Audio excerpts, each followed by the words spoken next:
saboda haka duk wanda ke sauraron karatun nan a kusa ko a nesa da duk wanda zai saurari karatun nan ta kafofin yada labarai ya je ya tsaya yi wa kanshi karatun ta natsu.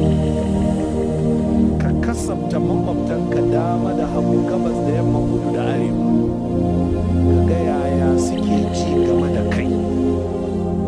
Suna ganin kan matsala ga rayuwarsu da dukiyarsu da 'ya'yansu da zuriyarsu ne. Kaji annabi ya ce ba za ka shiga aljanna ba, ka je ka gyara.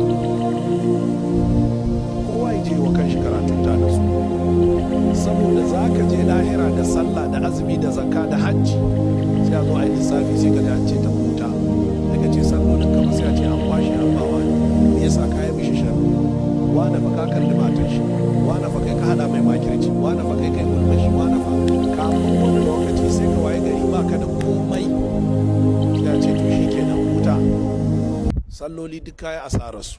Saboda haka yadda kake kula da sallah haƙƙin Allah, ka kula da ainihin haƙƙin makwabci.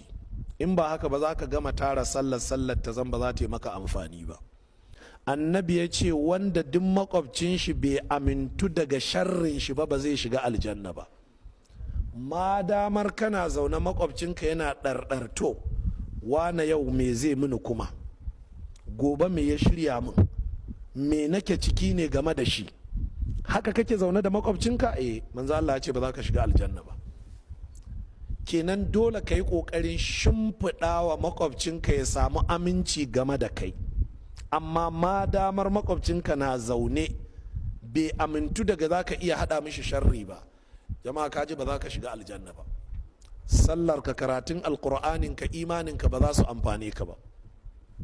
Jama'a kun ji kalamin manzon Allah sallallahu alaihi wa alihi wasallam.